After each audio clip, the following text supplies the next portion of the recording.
Hello दोस्तों, lucky trick channel पे आपका बहुत बहुत स्वागत है। मैं हूं मुकुल और आप लोग देख रहे हैं लकी ट्रिक चैनल। और फर्स्ट अटेम्प्ट में ही सारे एग्ज़ाम क्लियर होंगे। जी हाँ दोस्तों, मेरे द्वारा कुछ ऐसा एमसीक्यूज़ पढ़ाया जाता है। अगर आप चैनल को अभी तक सब्सक्राइब नहीं किए तो सब्सक्राइब कर लेंगे और बेल आइकन ज़रूर दबाएंगे ताकि आप लोगों को नोटिफिकेशन मिलता रहे। और एक से एक एमसीक्यूज़ ट्रिक के माध्यम से बनाए गए हैं, तो आप प्लेलिस्ट में मेरे चैनल पे जाके आप लोग वहाँ से देख सकते हैं। सारे सब्जेक्ट पे बनाए गए हैं। करेंट अफेयर्स भी, नेशनल और बिहार करेंट अफेयर्स सभी मिलेंगे आपको प्लेलिस्ट में, तो वहाँ जाकर आप लोग ज़रूर देखेंगे। और आज दोस्तों आज के वीडियो में हम लोग पॉलिटी पढ़ेंगे, राज व्यवस्था, जिसके अंतर्गत चैप्टर का नाम है दोस्तों संविधान की जो विशेषताएं होती है। आज वो चैप्टर हम पढ़ेंगे। और वीडियो को शुरू करने से पहले एक मोटिवेशन कोट ले लेते हैं, इसको गौर से आप लोग पढ़ेंगे।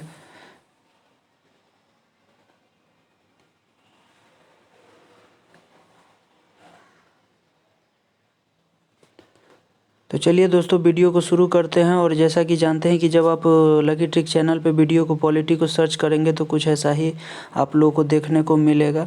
और संविधान की विशेषताएं आज हम इस वीडियो के माध्यम से करेंगे। भारतीय संविधान की जो अंतर्गत आते हैं संविधान की विशेषताएं, वही आज शुरू करेंगे। तो चलिए दोस्तों वीडियो को शुरू करते हैं और देखते हैं कि पहला क्वेश्चन क्या है। और पहला क्वेश्चन है दोस्तों, विश्व का सबसे बड़ा लिखित व सर्वाधिक व्यापक संविधान किस देश का है? तो सबसे बड़ा लिखित संविधान दोस्तों किसका है? तो दोस्तों अपना भारत महान भारत का जो है सबसे बड़ा लिखित संविधान है और सबसे व्यापक संविधान भी है सबसे बड़ा भारत का। और दूसरा क्वेश्चन देखते हैं कि भारतीय संविधान जो है वो कैसा है? तो भारतीय संविधान जो है नेचर में कैसा है? तो नेचर में दोस्तों ये है अंशतः कठोर है और अंशतः लचीला है। आप इसको कठोर अलग से और लचीला अलग अलग नहीं कर सकते। ये कठोर और अंशतः लचीला दोनों का क्या है? सम्मिश्रण है दोस्तों ये। तो हमारे संविधान की यही विशेषता है, कठोर और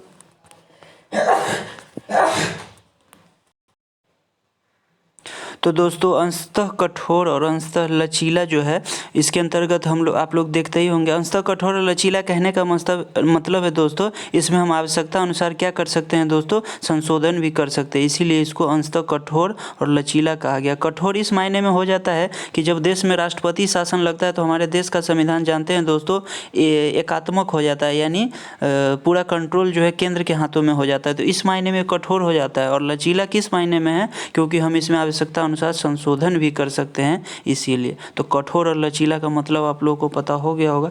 तो चलिए दोस्तों आगे चलते हैं।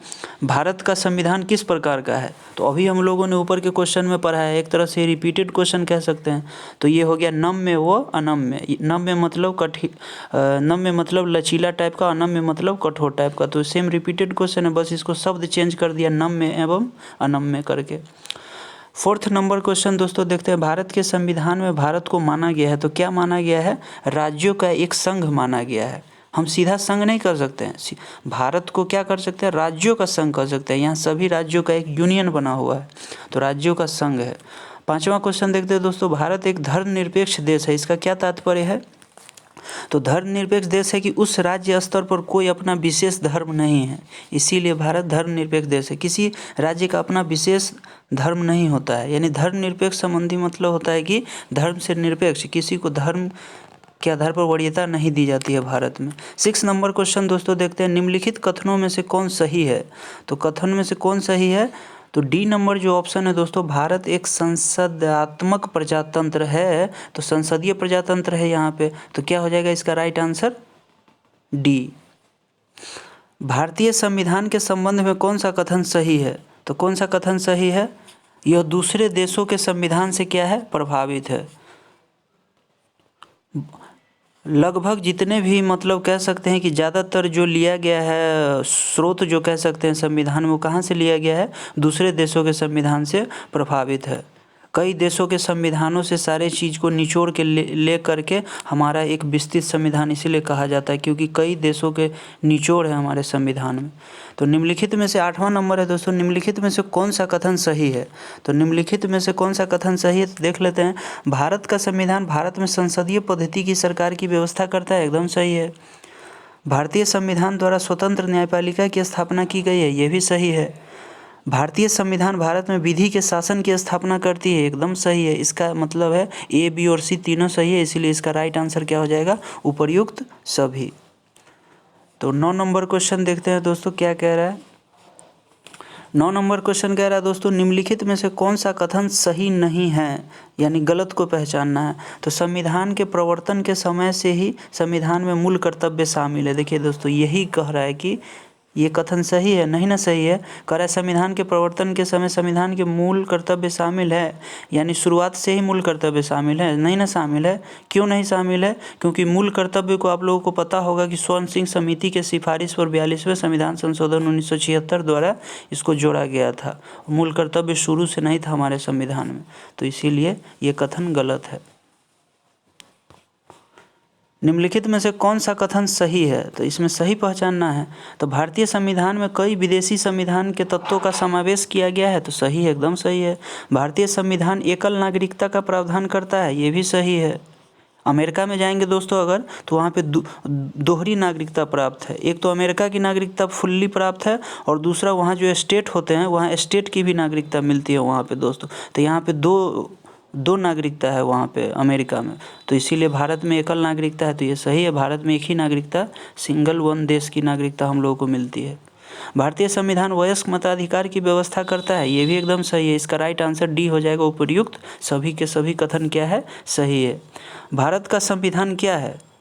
रिपीटेड क्वेश्चन फिर से आ गया दोस्तों, कठोर कम, लचीला अधिक है। ऊपर के ही क्वेश्चन से आ गया ये रिपीटेड क्वेश्चन। भारतीय संविधान का स्वरूप किस प्रकार का है? तो भारतीय संविधान का स्वरूप किस प्रकार का है दोस्तों? तो भारतीय संविधान का जो स्वरूप है वो संरचना में क्या है, संघात्मक, और भावना में एकात्मक है। संरचना में संघात्मक कहने का मतलब है दोस्तों यहाँ केंद्र और राज्य दोनों का सम्मिलित रूप है। और भावना में एकात्मक क्यों यहाँ पे कहा गया कि भावना में एकात्मक, तो इस चीज़ को समझिए कि भावना में एकात्मक इसीलिए हो जाता है कि जब देश में राष्ट्रपति शासन या जब हो जाता है या कोई राष्ट्रीय आपातकाल वगैरह सब लागू हो जाता है, तो उस राज्य का जो है वो सारा मतलब क्या कहते हैं, कानून व्यवस्था से लेके जितना भी सारा किसके अंडर आ जाता है, तो केंद्र के अंदर, एकात्मक सरकार के अंदर आ जाए, तो वहाँ केंद्र हावी हो जाता है। इसीलिए भावना में कभी कभी एकात्मक भी हो जाता है। तो भारतीय संविधान भावना में एकात्मक है। देखिए फिर से इसको दूसरे क्वेश्चन बना के पूछ दिया गया है कि भारतीय संविधान भावना में एकात्मक है क्योंकि केवल संसद को संवैधानिक संशोधन प्रक्रिया आरंभ करने का अधिकार है। संवैधानिक संशोधन कौन कर सकता है? केवल संसद ही कर सकता है, इसमें राज्य नहीं कर सकता है। कुछ स्थितियों में संसद को राज्य के लिए कानून बनाने का अधिकार है, ये भी सही है। अखिल भारतीय सेवाओं का कारण भी है, क्या है? यही है, तो इसीलिए उपर्युक्त सभी इसका राइट आंसर हो जाएगा। भारतीय संविधान के संदर्भ में कहा जाता है कि भारतीय संविधान के संदर्भ में यह कहा जाता है कि यह क्या है? वकीलों का स्वर्ग है। अगर दोस्तों इस तरह का अगर बुक में अगर ऑप्शन दिया है तो आप यही लेकर चलेंगे कि वकीलों का स्वर्ग है। इसका राइट आंसर बी दे रहा है, तो वकीलों का स्वर्ग ही इसको याद करेंगे। भारतीय संविधान पर सबसे अधिक प्रभाव किसका पड़ा है? तो भारतीय संविधान पर सबसे अधिक प्रभाव पड़ा है दोस्तों भारत सरकार अधिनियम 1935 का। काफ़ी इसका जो बहुत सारा स्रोत जो लिया गया है अपने संविधान में वो 1935 का ही लिया गया है, इसीलिए। 16 नंबर क्वेश्चन देखते हैं दोस्तों, निम्नलिखित में से यह किससे निर्धारित होता है कि भारत का संविधान परिसंघीय है? तो परिसंघीय किससे होता है? क्योंकि यह केंद्र राज्य के बीच शक्तियों का वितरण करता है, इसीलिए यह परिसंघीय है। भारत में प्रजातंत्र इस तथ्य पर आधारित है कि जनता से सरकारों को चुनने तथा बदलने का अधिकार प्राप्त है, इसीलिए प्रजातंत्र इस तथ्य पर आधारित है। यहाँ जो है सरकार कौन चुनता है? जनता चुनता है। तो सर्वोच्च शक्ति किसके हाथ में है? जनता के हाथ में है। भारतीय संविधान में है, तो भारतीय संविधान में क्या है? 350 से अधिक क्या है? आर्टिकल है, 350 से अधिक।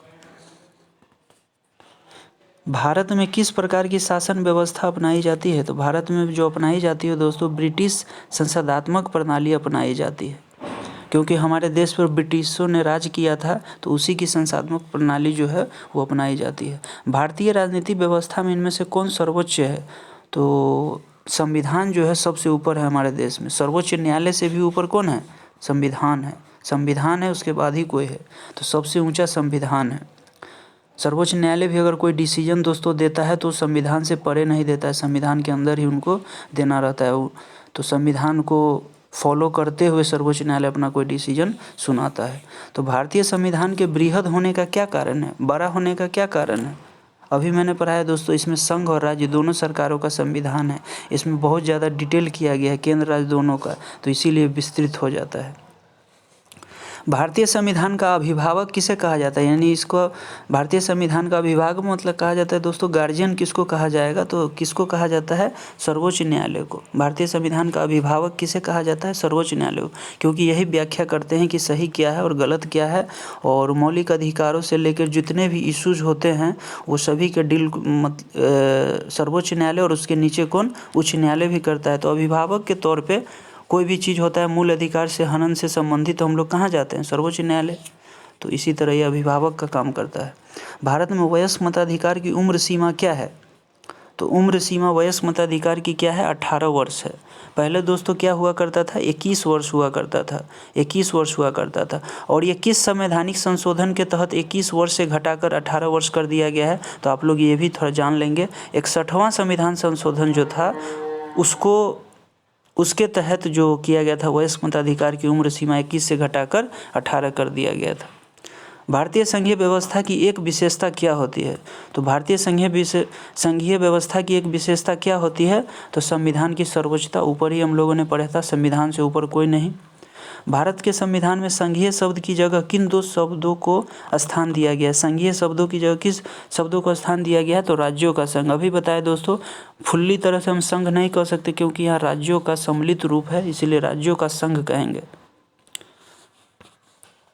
भारतीय संविधान में कितनी सूचियाँ हैं, तो भारतीय संविधान में कितनी सूचियाँ हैं दोस्तों, तो यह है 3 सूचियाँ हैं।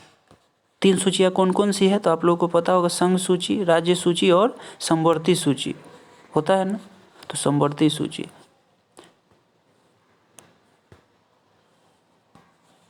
भारत का संविधान अपना प्राधिकार किससे प्राप्त करता है, तो भारत का संविधान अपना प्राधिकार किससे प्राप्त करता है, तो भारत की जनता से करता है, यानी जनता सबसे शक्तिशाली होता है।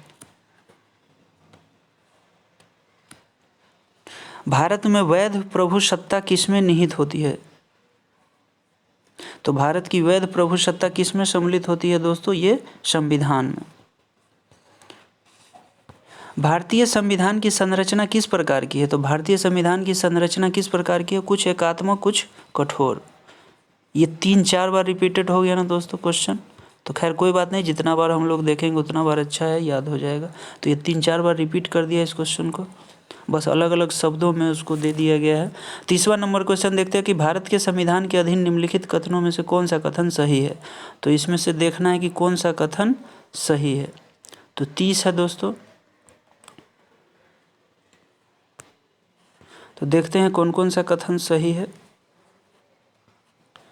संविधान सर्वोच्च है, तो एकदम सही है। संघ तथा राज्य सरकारों के बीच शक्तियों का स्पष्ट विभाजन है, ये भी सही है। संविधान के संशोधनों के लिए विहित प्रक्रिया का अनुसरण करना होता है, एकदम सही है। अगला देखते हैं, चौथा नंबर ऑप्शन क्या है,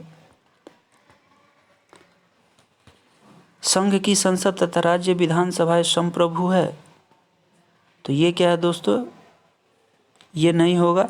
और मूल अधिकारों की परिधि को निर्धारित करने के लिए संविधान की उद्देशिका का अवलंबन नहीं किया जा सकता है, किया जा सकता है, प्रस्तावना में संशोधन हो सकता है ना, तो इसीलिए गलत है। तो इसीलिए इसका राइट आंसर डी हो जाएगा।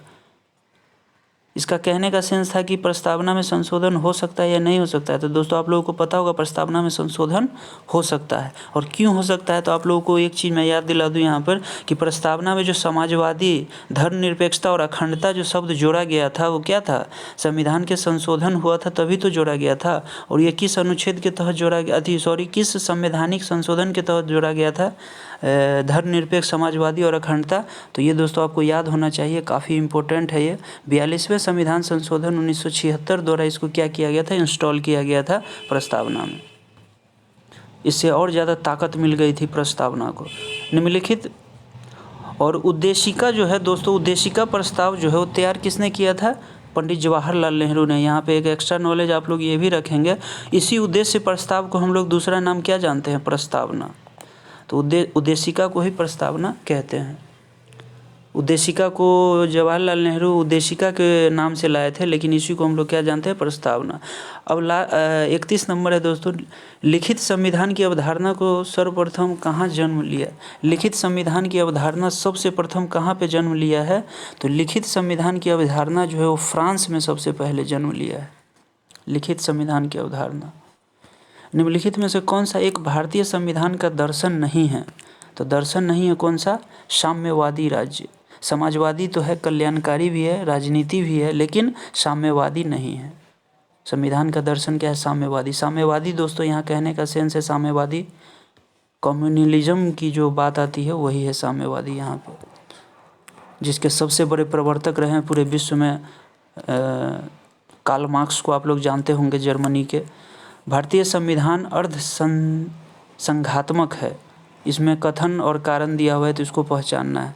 तो इसमें कौन सा सही हो, तो भारतीय संविधान अर्ध संघात्मक है, तो सही है। भारतीय संविधान न तो संघात्मक है और न ही एकात्मक है, सही बात है, क्योंकि हम लोग पहले पढ़ चुके हैं, दोनों का क्या है, मिला जुला रूप है। इसीलिए ए और आर दोनों सही है, और आर ए की सही व्याख्या करता है, तो इसीलिए इसका ए आंसर हो जाएगा। इनमें से कौन सा भारतीय संघीय व्यवस्था में एकात्मक तत्व है, तो एकात्मक तत्व कौन सा है, तो ये है राज्यपालों की नियुक्ति और राज्यसभा में असमान प्रतिनिधित्व और ये अखिल भारतीय सेवाएं। ये तीन जो है वो क्या है, भारतीय संघीय व्यवस्था में एकात्मक तत्व रखता है, तो इसीलिए इसका राइट आंसर बी हो जाएगा।